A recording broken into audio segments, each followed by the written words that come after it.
Good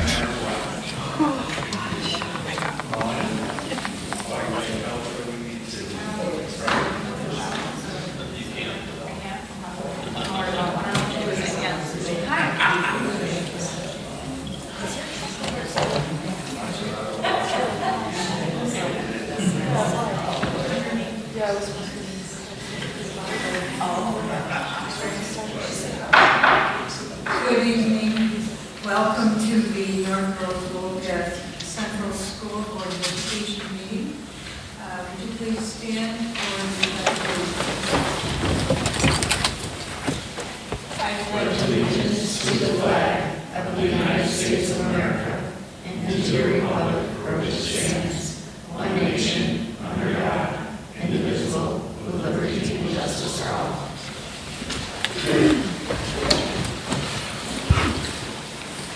Motion, please, to approve tonight's agenda.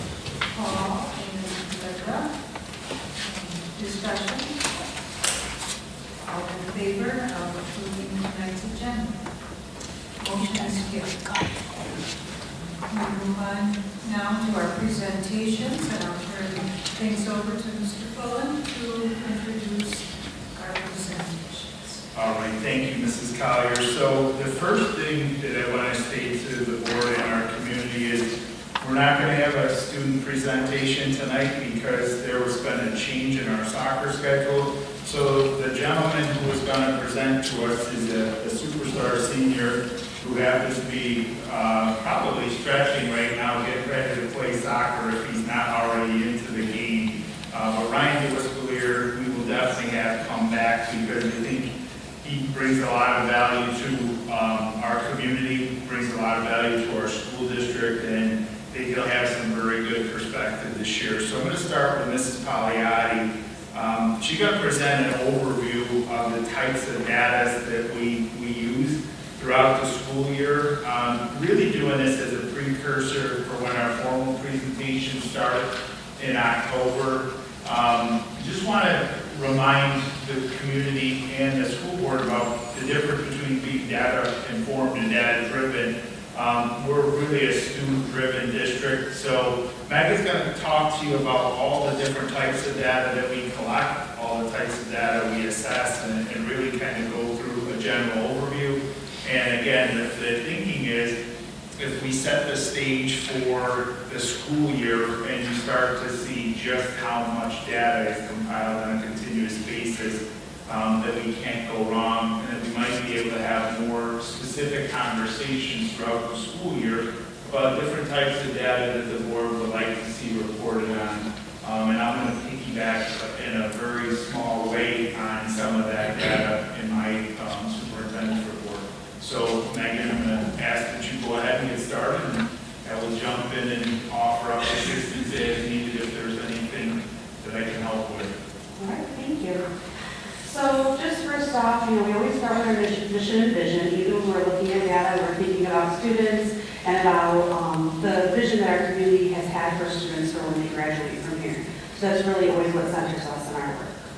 So tonight I'm going to go over the types of data we use, the frequency of our data review, and then the process that we use to review data. So here you can see are some of the data sources that we use.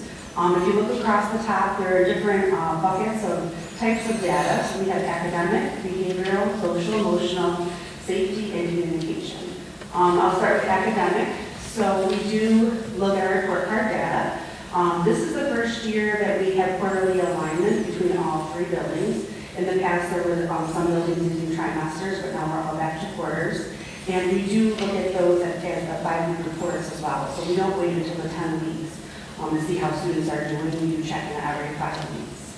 We do use benchmark assessments across the district. Middle school and high school this year has iReady, where the elementary school is still using Games Web data.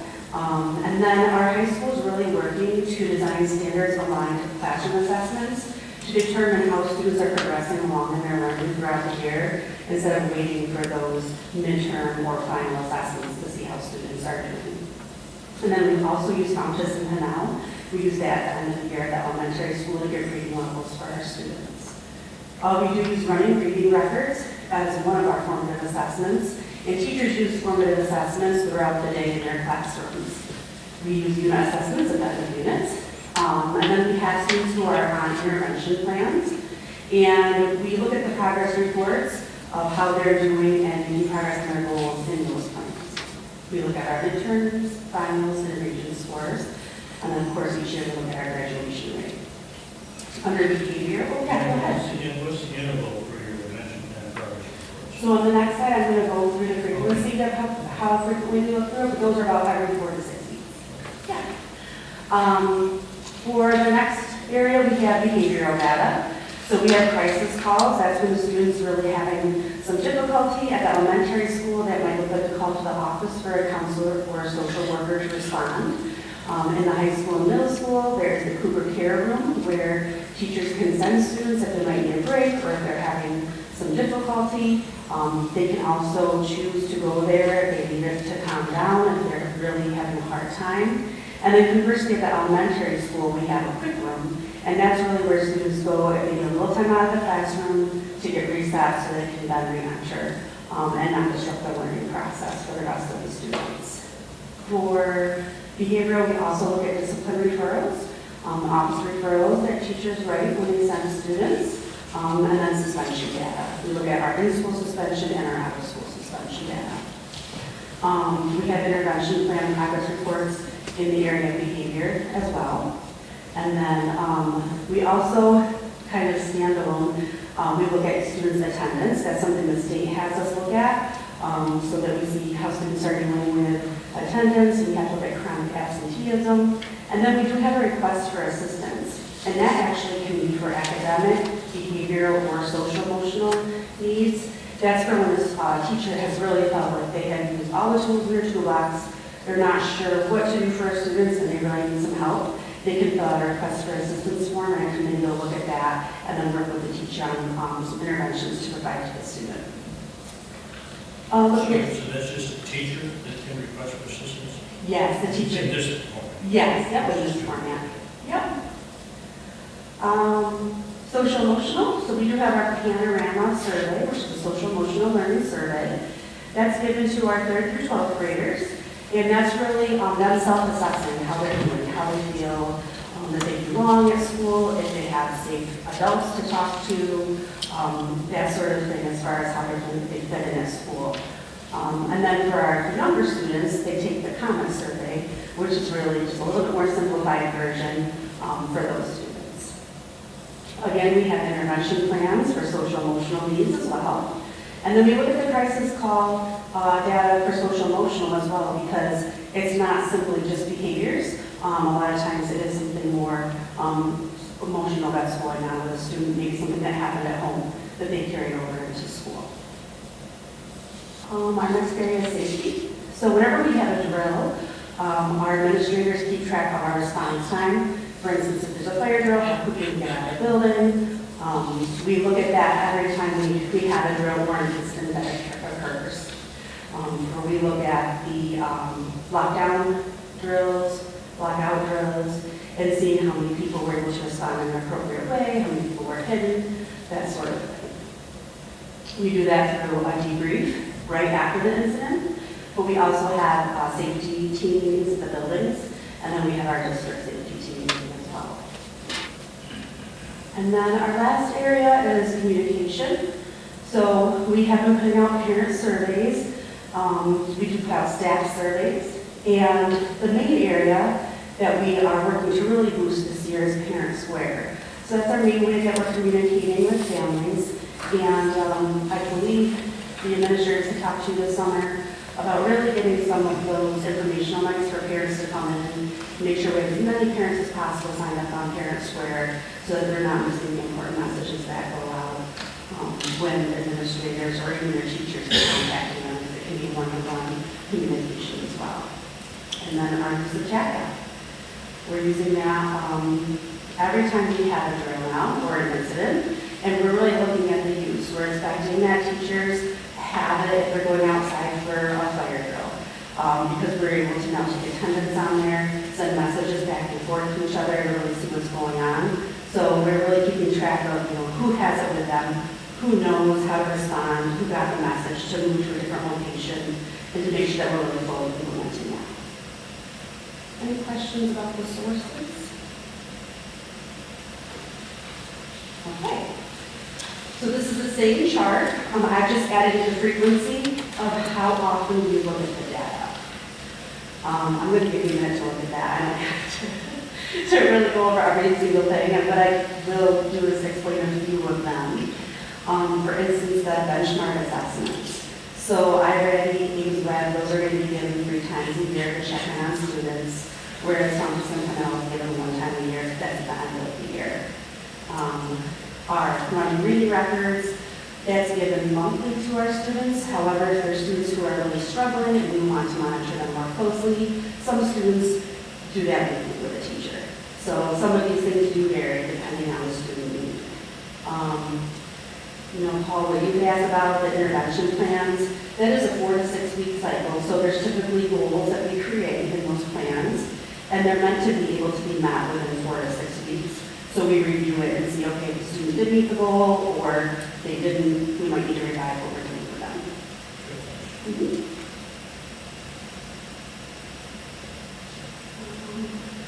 I think that's probably the main highlights for that. And the next piece is really how we look at the data. In the meetings for MTSS, are really built upon how frequently we need to look at what data. So this is our process that we use. It's called multi-tiered systems of support. And we start with tier 1. What tier 1 is what's given to all students. So every student is given something to learn, some expectation to do. And then we set certain thresholds, and if students really aren't getting it, it then sends them on to the next level of support, which is tier 2. So this is about 10 to 15% of the population that would not get what they were supposed to do from that tier 1 teaching. So 10 to 50% are still struggling. This is typically a small group intervention that we provide support for that specific amount of time, 4 to 6 weeks, and it has the measurable goals. But again, there's data thresholds at this level too. So if there are students who are still not responding, they would then move to tier 3. And that's typically about 5% of our population who needs this extra, really intensive support, which is typically a very small group or individual, which again has specific goals for a very measurable part of time to see if they've then gained it, the skill that they're working on. So interventions can be provided at any tier, and it can be provided by our own staff members, or sometimes we use community partners to come in and work with us to provide some of these interventions. As long as it's aligned to the need, that's the most important part. The MT assesses behavioral. So MTSS team needs on behavioral data. Any of those 5 sets of data, we can meet on. So we can meet on for behavioral, academic concerns, any of those. So the example that I have is a behavioral example. Just to give you a little bit of an idea of what it might look like working in a school. So for instance, tier 1, let's say all students come to the auditorium and they're taught a behavior expectation of what they're supposed to do. About 85% of students will just automatically do that because they were taught how to do it. But there's about 15% who are not going to do that because either they didn't understand, they're not students who just decide to do what you tell them to do easily. And so they would then move on to the tier 2. They would reach a number of referrals or be sent to CCR, and that would say, okay, these students really didn't get it from that tier 1 teaching. They need something more. And so they would be at tier 2, and they might be assigned an intervention such as check in, check out, where they have a paper and they check in with somebody in the morning, and the teachers kind of rate their behavior throughout the day. And then when they leave, they check in with that person again, so they have that trusted adult, and they know people are kind of keeping track of how they're doing. That's just an example of one of the interventions. So for about 10% of students, that'll work.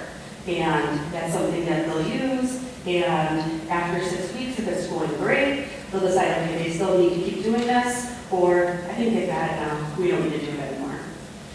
But there's still going to be 5% of students who are still really showing difficulty. They're the students that would then move to tier 3, and they are the students who are still disrupting classes, really making it hard for other students to learn around them. And so they would receive an individual or very small group intervention, and it's going to be aligned to the deficit areas that we realize that they have. And so that's the 5% that would receive that. So this is just like a really general behavioral example, but we would follow the same system with any academic needs, social emotional needs, that sort of thing. So make sure I'm ready, so that's food care. It is, yes. Yeah, food care.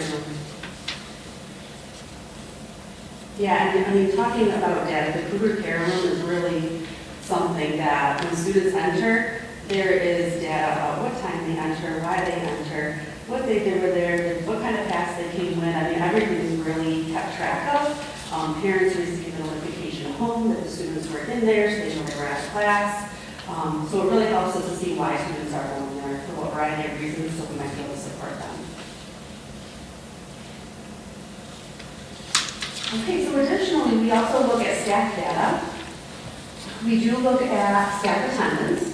We look at classroom visits when we go to walk through to see how students are doing, seeing that the essential components of a lesson are happening. We look at student academic growth from one point in the school year to the next. We look at student management that's happening in classrooms.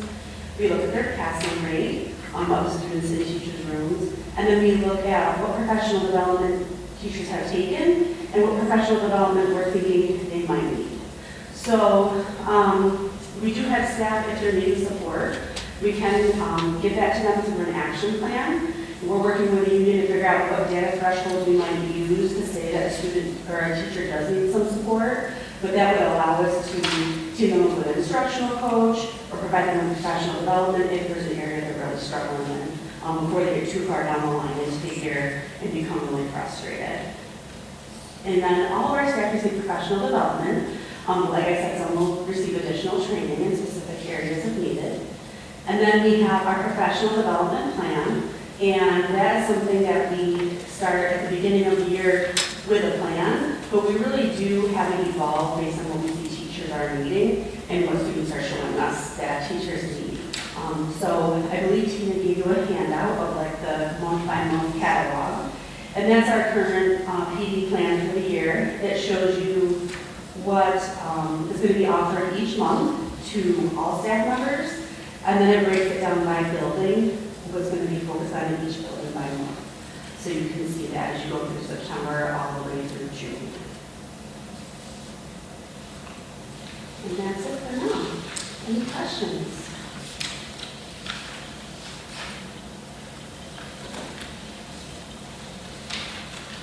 Thank you.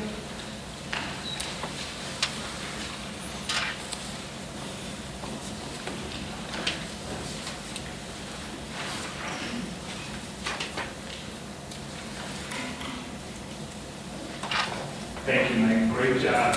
So I'm just going to piggyback a little bit on that and just say we're very excited to welcome back our students. You know, it's always a pleasure when they join us, and I think this year there's a ton of excitement around, you know, what's happening that's good in the district. So just to piggyback on some of that data, you know, at the elementary school, you know, currently we have 23 PK students, and we have, the data's even changed since I put this together, we're up to 51 pre-K students right now, and we have a wait list of 13 3-year-olds that will probably join us, I anticipate, probably at the end of September, middle of October at the latest, depending upon construction when the classrooms are going to be ready. So we're really excited about that. So there's 359 K through 4 students in our building. So right now, you know, there are 430 students actively participating in our building Monday through Friday. So a little bit of a breakdown on the bar graph there as to what the class sizes look like. And as you see, you know, as a whole, 3rd grade is a little bit smaller cohort students, but there's about 21 students in our largest class. So really have that individualized attention at the elementary level. And the picture on the left is, you know, something that Joe Durrell took recently, one of our maintenance mechanics, and I just think that that looks like a beautiful portrait of NRWE. And he wanted me to say thank you to the Board of Education for continuing to support the maintenance department and the preventative maintenance program, because he's out there going with the new Gravely mower, the new Gravely zero turn that you guys supported last year, and this is also some of Joe's work. So I think part-time he might work as a freelance photographer, because those portraits look beautiful.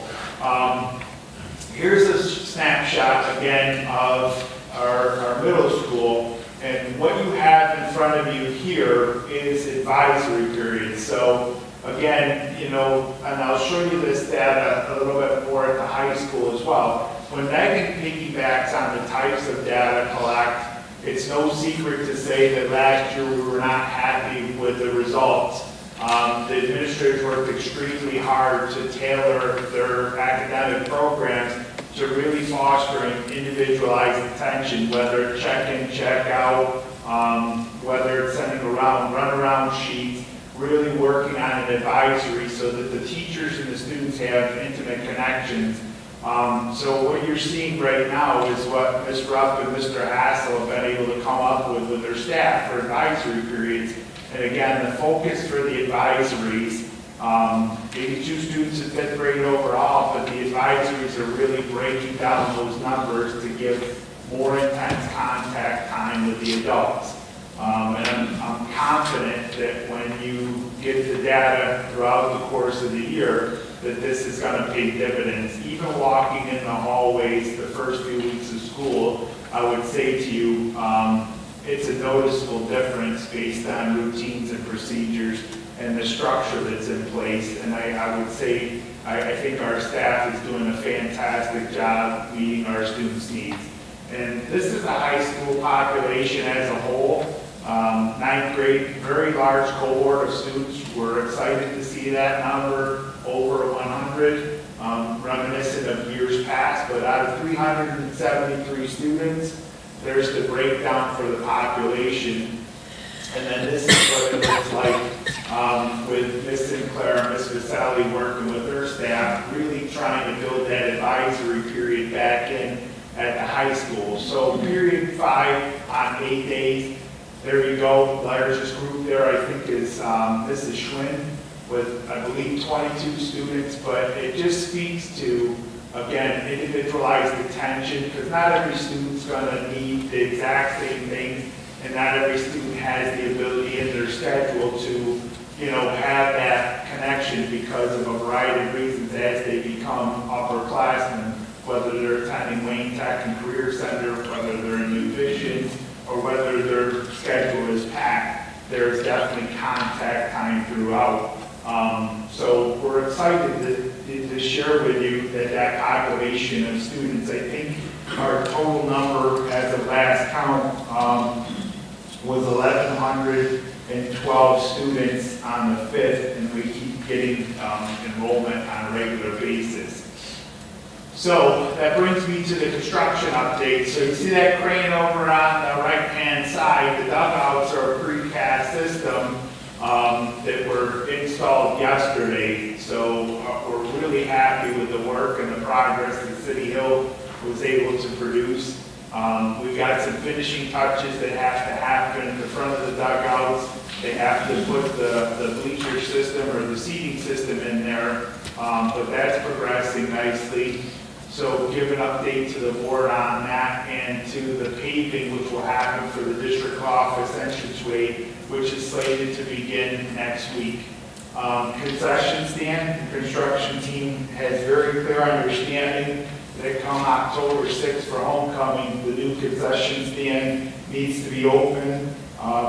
We're monitoring that daily. We're checking that progress on a regular basis. The roof is on, the shingles are on, they're starting the plumbing, the doors will be in shortly. We talked today, there's some millwork that has to happen in terms of shelving and actual serving lines, but it's a very different environment than it was even a week ago. So that's pretty exciting. The auditorium, two things that I want to share. First of all, that the ceiling has been painted, that there's a fresh coat on that. The lighting work will start in there next week.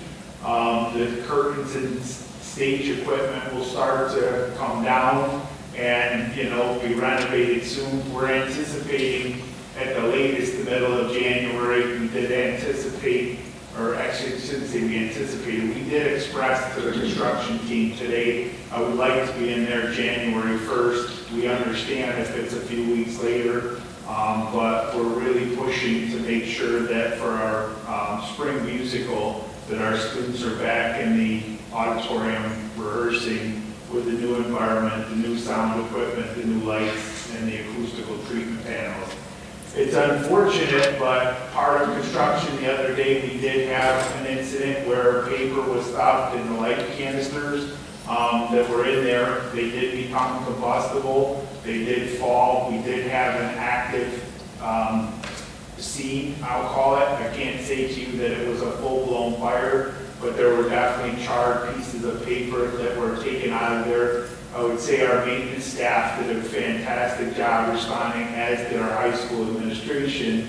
They evacuated the building, and there were 0 incidents of anyone being hurt. It's definitely something that we met with that team of people that were in the auditorium working that day immediately. We met on it again today. Again, people responded in the appropriate fashion. We did make it clear to the construction team that the incident should have been avoided and could have been avoided if some additional steps were taken. We feel our message was received loud and clear, but I do want to say thank you to our first responders from the local fire departments, from the sheriff's office, and again from our maintenance staff and our administration. The last bullet, as you know, like I said, our student presenter had an adjustment to his schedule even this evening. It's the soccer game update. So we've had a terrible time trying to accommodate construction. Mr. Blankenberg worked last spring to try and move most of our early games to an away venue. And for a variety of reasons, we couldn't accommodate that. Marshall Park has been gracious enough to allow us to play down there. We've had to jockey some things around. I know the boys and girls teams are both playing the contest at Finger Lakes Community College.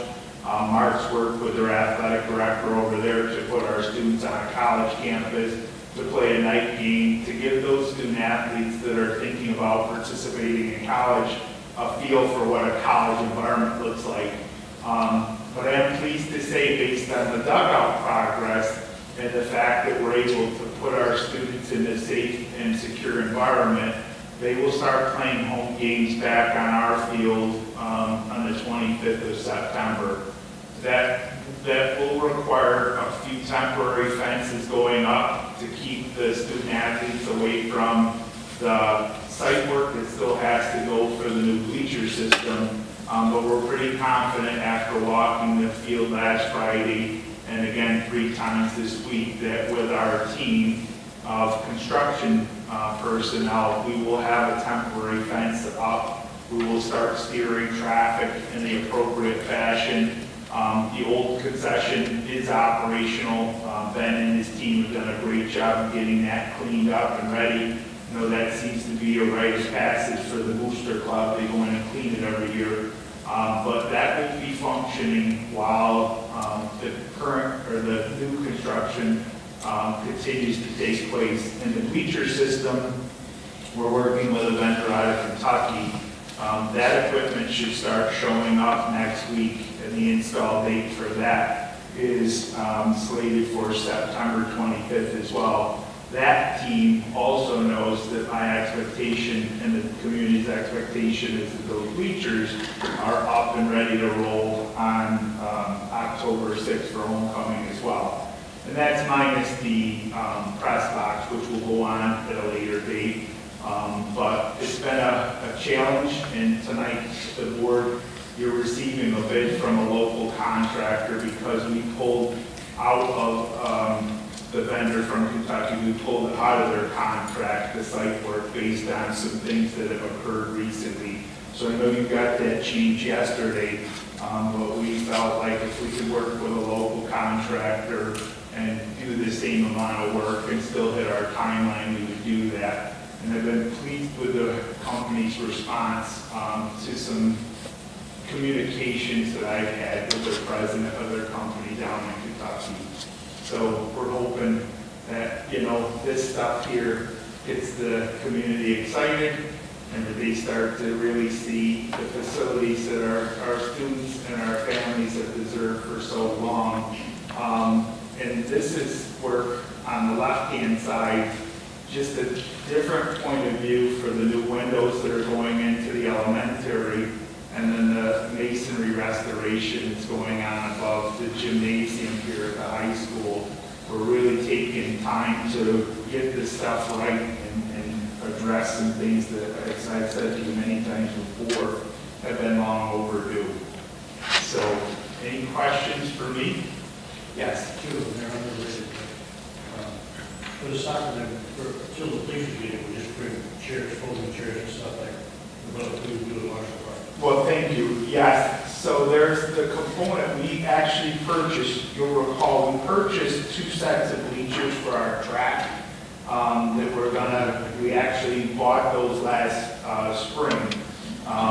The district felt like we needed some adequate space for our track spectators as well. So Ben and his team are starting to construct those 2 sets of bleachers, and we've worked with Mr. Blankenberg to position those sets of bleachers outside of the playing area, not necessarily behind the goal, because you can't have people sitting behind the goal but pitched on that end. And then we're going to work with people that want to bring seats as well.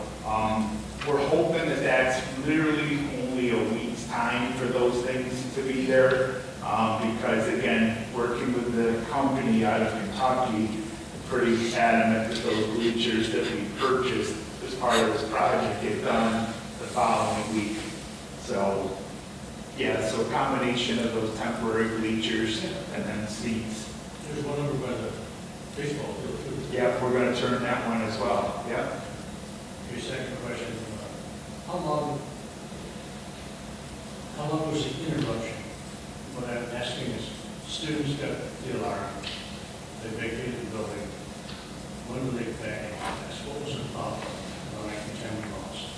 Well, I would say to you, it started, I believe, in third period, and we were going back right around to lunch. Lisa, do you remember the time? It was about 40 minutes, 45 minutes total, somewhere in that time frame? Yeah.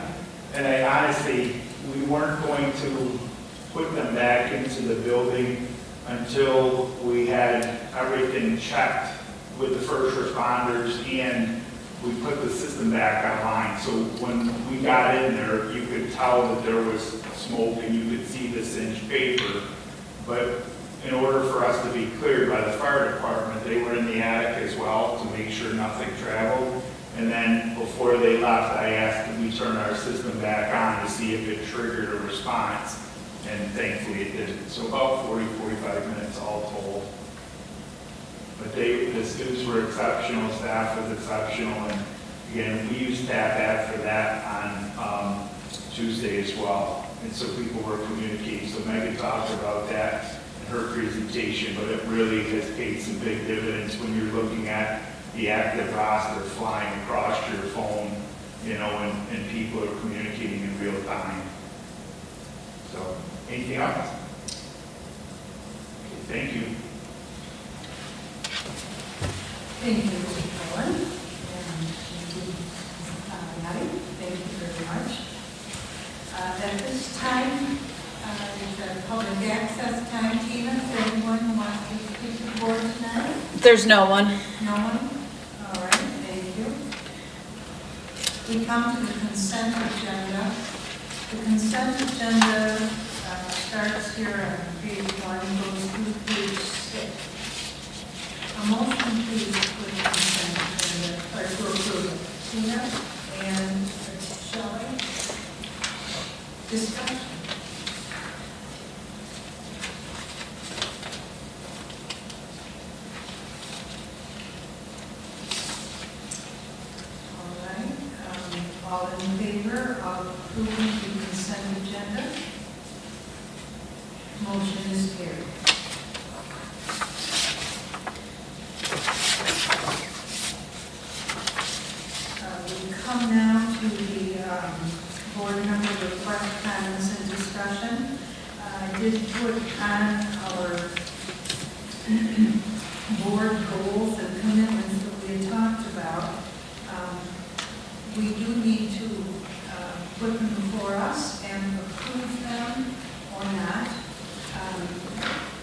after we had our retreat and discussed them, you all received the written ones.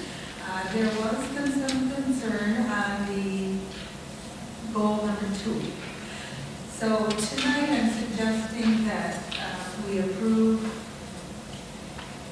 commitments number 1 and number 3, and then we table number 2 for a time when we can, for a workshop when we can discuss that and get that clarified. That's would be my suggestion. So it's up to the board what you want to do. That makes sense to me. Do I have first and second, or just to show any? First and third. Yeah. You can say that for the motion. Right. Oh, I got it, okay. That was good. All right. I think it would be nice to have a motion that we will, to accept the, or to establish, or whatever you want to call it, your motion. Linda? What do you move? I so move that we accept the first and third, and then we table the second until our workshop, and then we can present that after we're all in agreement. Okay, great. Yes, Paul, second. Discussion? All in favor? Motion is carried.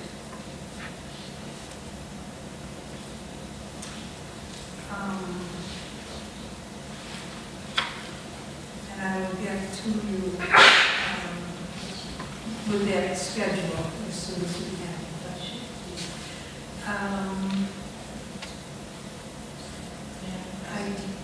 Yes. I would like to share a comment with the board. All right. First of all, I'm your liaison to the Wayne Finger Lakes Board of Education. On Monday evening, when we met, we approved the hiring of Mrs. Lynn Rudnick as the new superintendent for the Wayne Finger Lakes Board. She comes to us with experience in urban, suburban, rural schools. She's been active in working with state ed. And after the approval, and I was talking to her husband, they have family connections in the area, so she's very happy to be working here. She's very excited about being here and intends to do a lot of, well, and I'll step back. It was a closed interview process, and also the board had as its information, we had all stakeholders providing input before we started all of the interviews. So it was a very enlightening process for me as a new member. I learned a lot, and I know that we're all very excited to have her here. She'll be starting on October 23rd. Great. And what was her name? Lynn Rudnick, it's Rutnik.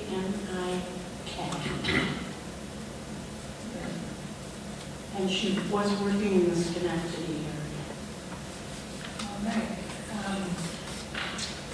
That's great. We're sorry to have had to replace Dr. Ramos. We all liked her a great deal.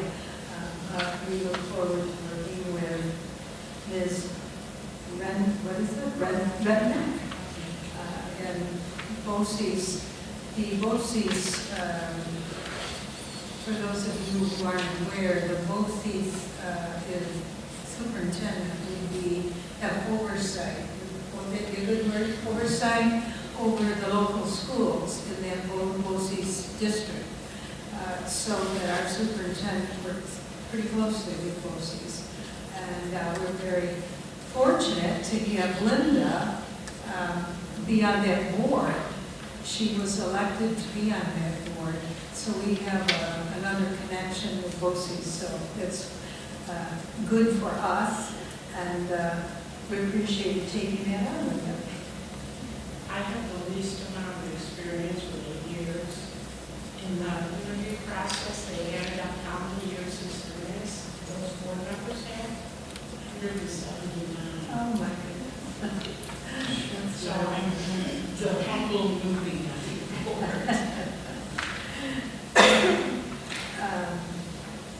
Does anyone else have something? I do, Cindy. Paul?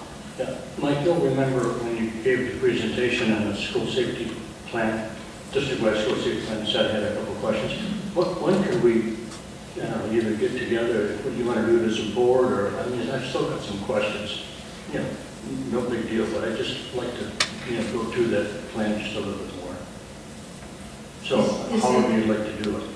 Is that something the rest of the board would like to go over? Go through that, the safety plan and understand it?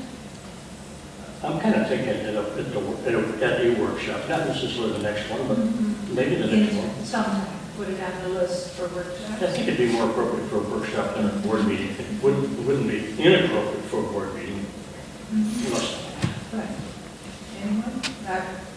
This is to the board, what you want to do, I was suggesting. I have a question. Would we be getting any further information beyond what was presented to us if we did that?